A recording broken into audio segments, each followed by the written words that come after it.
네, 오늘의 마지막 정차 토픽입니다. 이 정권 끝이 보인다. 무당청 57%가 이 재판 재개해야 된다는 여론이 났습니다. 일단 지금 이 국민의힘은 지금 그 총력을 집중을 하고 있습니다. 이 사태에 대해서. 이 사태는 누가 봐도 말이 안 되는 이야기고, 이재명 정권의 정권 유지를 위해서, 뭔가 이제 폭로 같은 것을 막기 위해서, 그리고 정진상 구하기 위해서 검찰을 완전히 해체시키려는 검찰을 마지막으로 써먹은 거죠. 그리고 거기에 이 충성을 한 그 사람들, 검찰 간부들이 있었던 것이고, 자, 이 상황이 되고 이것이 완전히 국기를 문란하게 하는 이런 일이기 때문에 국민의힘은 지금 집중적으로 총걸기를 하고 있습니다. 장동혁 대표는 이 포기, 그 대장동 비리 사건 항소 포기에 대해서 오늘 충북 도당 현장 최고위원회에서 이렇게 이야기합니다. 대장동 일당 입막음용으로, 제가 말씀드린 이제 폭로를 막기 위한 입막음용으로 호주머니에 7,400억 원을 꽂아준 것이다. 김만배하고 그 나무 7,400억 원을 꽂아준 것이다. 7,400억 원짜리 항소 포기다. 당군일의 최악의 수사 위압이자 재판 위압이다.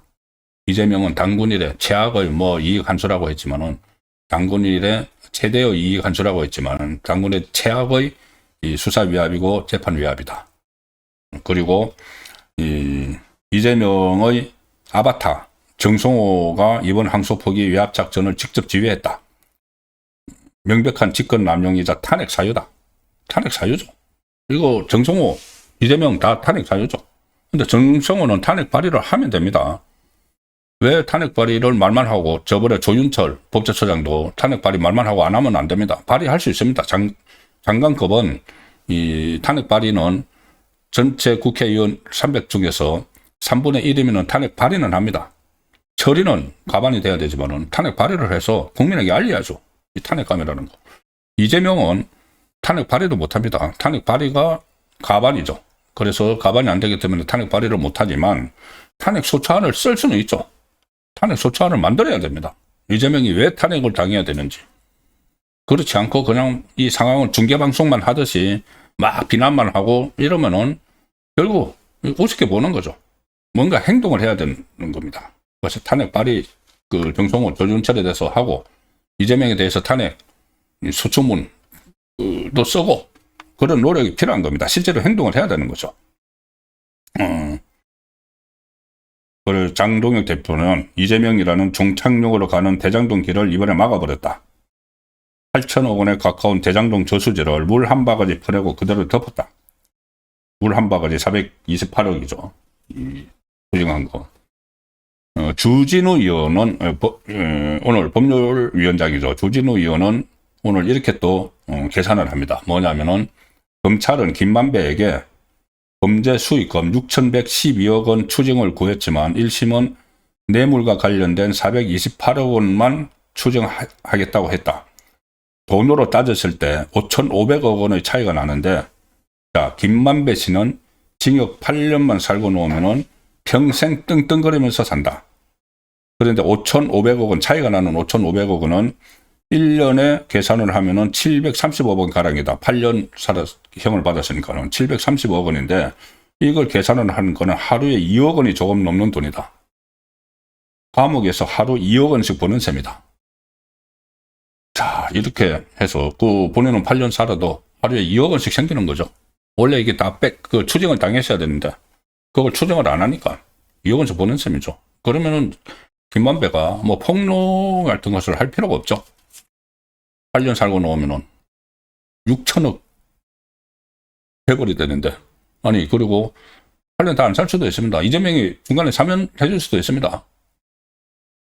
자, 이런 일이 일어나니까 지금 국민의힘도 그냥 있을 수가 없는 거죠. 국민의힘은 오늘 의원총회, 긴급의원총회를 했고, 의원총회에서 이번 항소 포기 사태는 대한민국 사법체계를 파괴하는 이 중차대한 사태다.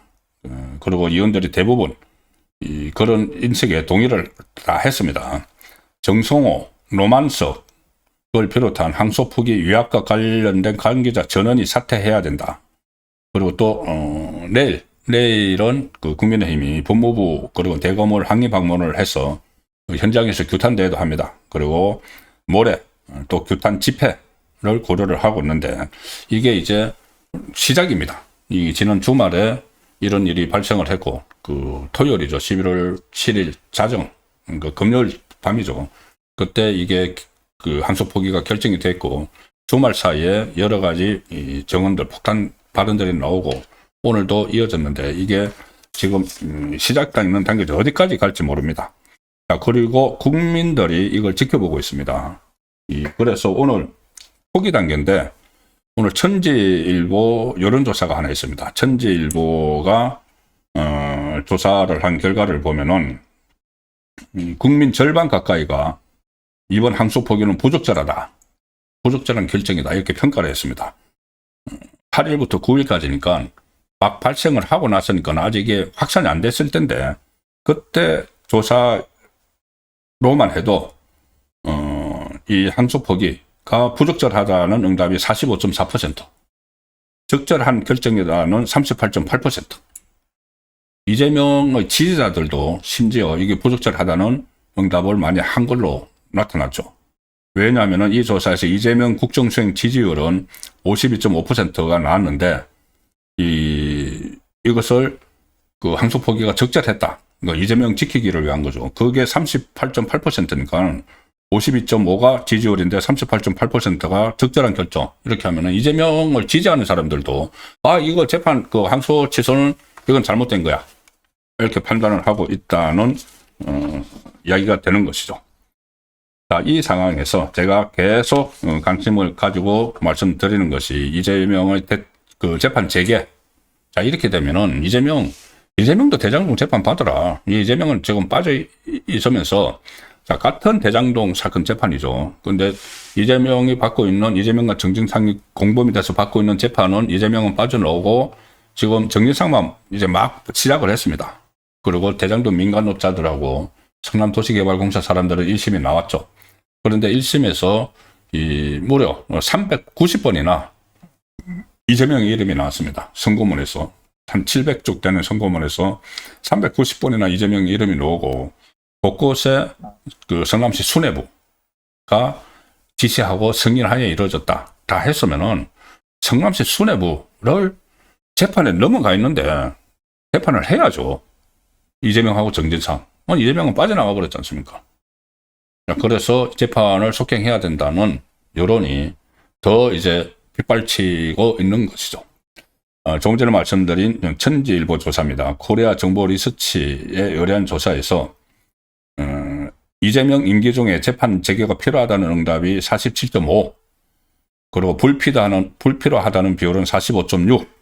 그래서 필요하다는 응답이 1.2% 상승을 했고 불필요하다는 비율은 0.9% 하락을 했는데 점점 이제 그 필요하다는 쪽으로 많이 가고 있는데 지금 이거는 8일 9일이니까 그제 그러니까 이게 그 항소 포기 이 사태가 계속 이제 번집니다. 계속 확산이 되고 하면은 이재명 재판이 필요하다는 그 응답이 또 확 늘어나서 여론이 될 수가 있죠. 민심이 될 수가 있죠.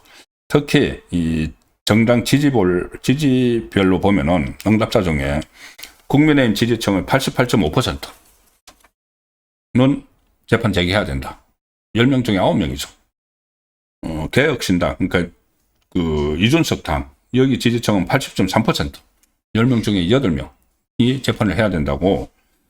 자, 무당청, 그러니까 지지하는 정당이 없다는 그 응답자 중에서도 57%가 이재명 재판 재개해야 된다는 답변을 했습니다. 조국당 지지층도 17.6%, 민주당 지지층은 이제 6.6%만 이렇게 재판 재개해야 된다. 그러니까 저번에 말씀드린 대로 이 재판 재개를 가지고 양쪽 진영이 쫙 갈라지고 있습니다. 이것은 결과적으로는 이재명의 재판 재개가 공론화하는 것이 이제 대성공을 거뒀다. 공론화 작업, 이제 이재명 집권 5개월 만에 완전히 공론화가 됐다는 판정이 되는 것이죠. 자, 현지일보 조사가 나오면 제가 항상 소개해드리는 게 있습니다. 이제 사실 앞으로 대선 언제 치러질지 모릅니다. 조기 대선 충분히 지금 가능성이 커지고 있는 상황이죠. 이재명이 이 재판 리스크에 걸려서 실각을 하게 되면은 조기 대선 언제든지 가능한 상황입니다. 사실 처음에 이 재판 재개가 공론화될 줄 굉장히 부정적인 사람들이 많았죠. 우파 안에서도. 근데 실제로 5개월 만에 완전히 공론화가 됐습니다. 그럼 이제 차기 대선이 만약에 치러지면은 이제 어느 쪽이 정권을 잡을까? 그것은 이제 더 짚어봐야 되지만은 저는 계속 천지일보에서 조사가 나오면 이거를 소개해 드리고 있죠. 천지일보 조사에서 보수 성향 차기 대통령 후보 적합도를 조사한 결과 보여드리겠습니다. 보수 성향 차기 대통령 후보는 누가 적합한가? 천지일보 조사입니다. 여기 이제 응답자는 국민의힘 지지자도 있고 또 민주당 지지자도 있고 다 같이 있죠. 여기서 장동혁 16.3, 한동훈 10.1, 김문수 9.1, 오세훈 7.2.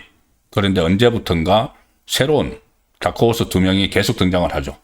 이진숙 전 방통위원장이 5.9, 그리고 신동욱 3.0, 신동욱 그 의원이 새로 진입을 했습니다. 물론 아직은 없음, 모름 여기가 40%가 넘죠.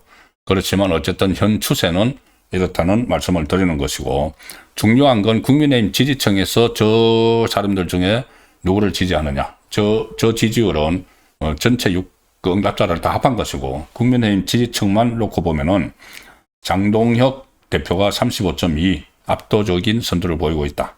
그리고 김문수 후보가 14.4, 김문수 전 후보죠. 대선 후보.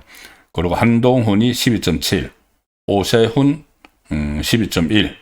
자, 이렇게 하지만은 장동혁 후보의 절반에 미치지 못한다.